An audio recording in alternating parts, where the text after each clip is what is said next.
प्यारे दोस्तों, आज हम आपको एक ऐसे इमाम मस्जिद का वाकया सुनाने वाले हैं जो हलाला की आड़ में अपनी ही बीवी से घिनौना खेल खेलता रहा। और इसके अलावा हम आपको कुरान और सुन्नत की रोशनी में ये भी बताएंगे कि हलाला क्या है और इसकी इस्लाम में क्या हकीकत है। मगर ये सब कुछ जानने के लिए आपको हमारे साथ आखिर तक जुड़े रहना होगा। और जो दोस्त पहली दफ़ा हमारी इस वीडियो को देख रहे हैं उनसे इल्तमास है कि हमारा चैनल फौरी सब्सक्राइब कर लें ताकि इसी तरह की मालूमाती वीडियोस आप तक बर वक्त पहुंचती रहें। इमाम मस्जिद का वाकया सुनाने से पहले हम बात करेंगे दोस्तों हलाला की कि हलाला क्या है। दोस्तों, इस्लाम से पहले तलाक देने की कोई तहदीद नहीं थी। एक आदमी अपनी बीवी को जितनी चाहे तलाक दे सकता था और बाज लोग अपनी बीवी को परेशान करने के लिए बार बार तलाक देते थे, फिर रुजू कर लेते थे। इस तरह वो उस औरत को अपनी बीवी बना कर रखते थे और ना ही आज़ाद करते थे। इस्लाम की आमद के बाद भी ये सिलसिला जारी था। एक सहाबी ने अपनी बीवी से यही जुमला कहा था कि तुमको लटका कर रखूंगा। उसने पूछा वो कैसे? तो साहबी ने कहा कि तुमको तलाक दे दूंगा, फिर जब इद्दत खत्म होने को होगी तो रुजू कर लूंगा, फिर तलाक दे दूंगा और ये सिलसिला कायम रहेगा। उस औरत ने उसकी शिकायत आप सल्लल्लाहु अलैहि वसल्लम से की। उस मौके पर कुरान करीम की ये आयत नाजिल हुई, अत्तलाकु मर्रतान, कि अब तलाक की तहदीद कर दी गई है। और सूरह बकरा में इरशाद हुआ, तर्जमा, फिर अगर उस औरत को तलाक दी तीसरी बार तो अब हलाल नहीं उसको वो औरत उसके बाद जब तक निकाह न करे किसी खाविन से उसके सिवा। फिर अगर तलाक दे दूसरा खाविन तो कुछ गुनाह नहीं। इन दोनों पर फिर बाहम मिल जाएं, अगर ख्याल करेंगे, कायम रखेंगे अल्लाह का हुक्म और ये हदें बांधी हुई हैं। यानी कि दोस्तों, एक तलाक दो और अगर दोबारा फिर तलाक की जरूरत पड़े तो दूसरी तलाक दो, लेकिन दो से ज्यादा तलाक मत दो। फिर अगर कोई तीसरी तलाक देने की गलती करेगा तो उसके लिए दरवाजा बंद हो गया और वो औरत उस मर्द पर मुकम्मल तौर पर हराम हो गई। उससे निकाह की कोई गुंजाइश नहीं। वो औरत इद्दत के बाद शोहर से मुकम्मल तौर पर आजाद हो गई है। फिर शोहर उसका कोई हक नहीं है और ना ही पहला शोहर उस पर मजीद जुल्म कर सकता है। वो औरत किसी दूसरे मर्द से शादी कर सकती है, उसके लिए उसमें कोई रुकावट नहीं। कुरान की हिदायत के मुताबिक वो औरत दूसरे मर्द से शादी करेगी और उसी के साथ अपनी जिंदगी गुजारेगी। लेकिन अगर ये दूसरा मर्द भी किसी वजह से तलाक दे दे या उस दूसरे मर्द का इंतकाल हो जाए तो इद्दत के बाद औरत फिर आज़ाद है। यहाँ शरीयत ने औरत को उसकी इजाज़त दी है कि अगर वो चाहे तो किसी तीसरे मर्द से शादी कर ले और अगर चाहे तो वो पहले मर्द से भी शादी कर सकती है। कुरान करीम की इस आयत का यही मजमून लिया जाता है कि शरीयत की इस्लाह में उसको हलाला से ताबीर किया जाता है। तो साथियों, आप ही फैसला करके बताओ कि इसमें क्या चीज़ गलत है और क्या आपको लगता है कि इसमें औरत के साथ जुल्म हो रहा है। हलाला की ये सूरत कुरान करीम से साबित है जो शरीयत का एक लाजमी हिस्सा है। इसके अलावा हलाला की और सूरतें भी हो सकती हैं।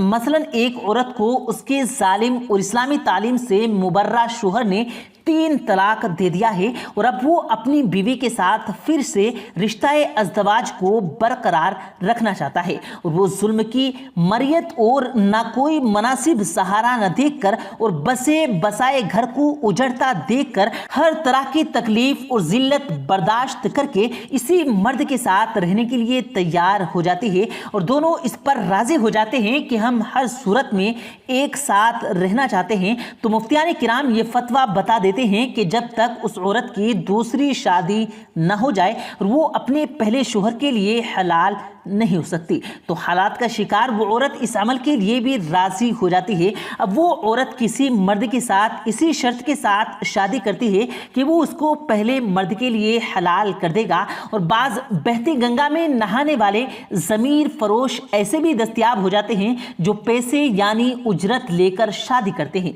ताकि औरत को उसके पहले शोहर के کے لیے حلال کر دے۔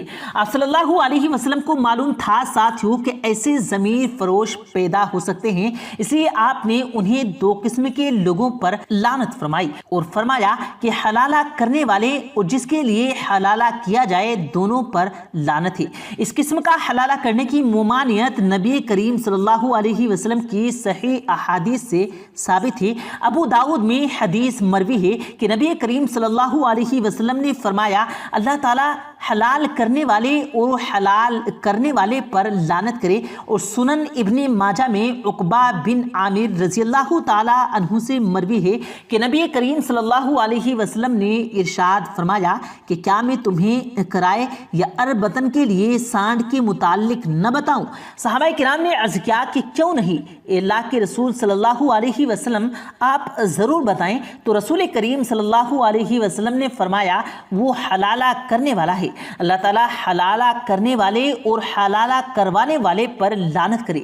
ساتھیوں اب آپ غور کیجئے، باضابطہ جو حلالے کا سینٹر چلاتے ہیں اور حلالہ کی شرط کے ساتھ نکاح کرتے ہیں، اس پر پیسے بھی لیتے ہیں، اسلام اس کو پسند نہیں کرتا اور ایسا کرنے والوں پر لعنت بھیجتا ہے۔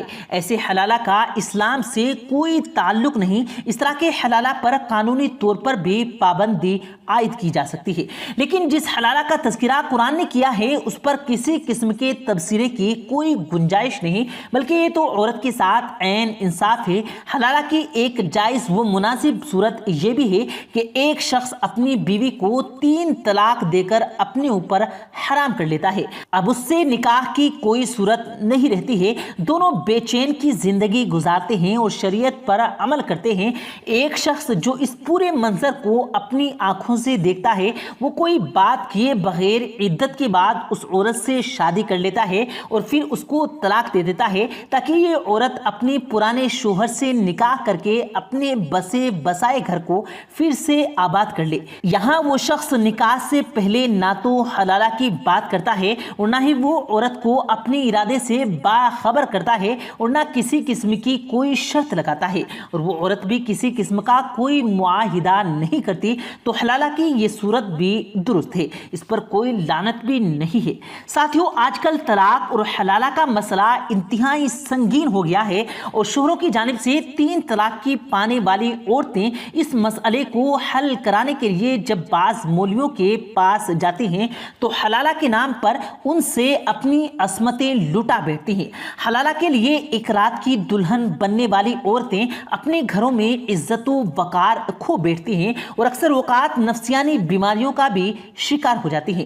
لندن، برمنگھم سمیت کئی شہروں میں خفیہ حلالہ سینٹرز قائم ہو گئے ہیں جس کے باعث عورتوں کی تذلیل سنگین مسئلہ بن گئی۔ ان کے علاوہ آن لائن بھی بہت سارے حلالہ سینٹرز میں عورتوں کی مجبوریوں کا فائدہ اٹھایا جاتا ہے۔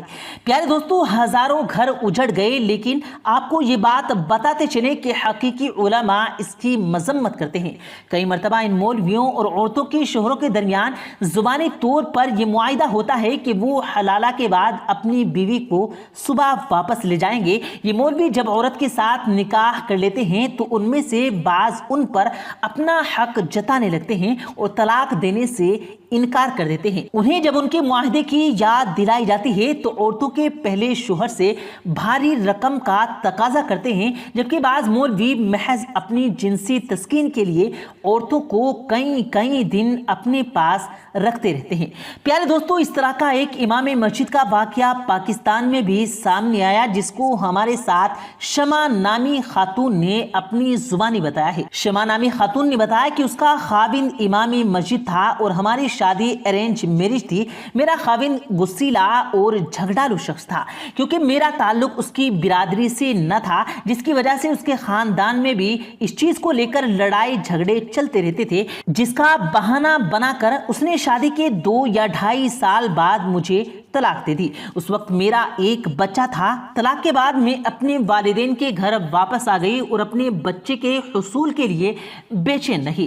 اس دوران مجھے میرے خاوند نے پیغام بھیجا کہ میں بچہ نہیں لے جانے دوں گا اور جہاں جاؤ گی وہاں چین سے بیٹھنے بھی نہیں دوں گا، اور مجھ پر دباؤ ڈال کر حلالہ کا کہا گیا اور حلالہ کے لیے میرا نکاح اپنے ایک دوست سے کر دیا جس کے ساتھ میں ایک رات رہی۔ اس کے بعد اس کے دوست نے مجھے मुझे तलाक दी और मैंने इद्दत पूरी होने के बाद अपने पहले शोहर से शादी कर ली। शमा ने अपनी आप बीती सुनाते हुए बताया था कि इस तरह मुझे मेरे इमाम मस्जिद शोहर ने 6 मरतबा तलाक दी और 6 मरतबा मुझे हलाला के अमल से गुजरना पड़ा।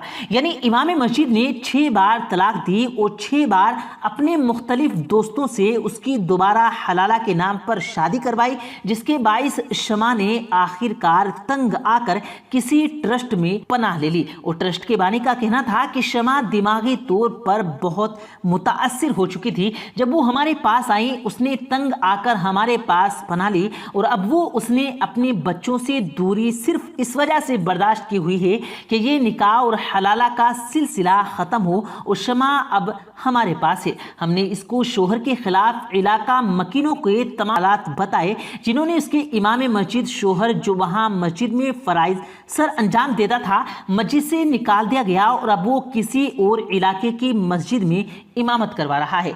साथियों, हम उम्मीद करते हैं कि आप हमारी वीडियो को इसी तरह सराहते रहेंगे और अपने दोस्तों के साथ शेयर भी करते रहेंगे। प्यारे दोस्तों, उम्मीद करते हैं आपको आज की हमारी ये वीडियो ज़रूर पसंद आई होगी।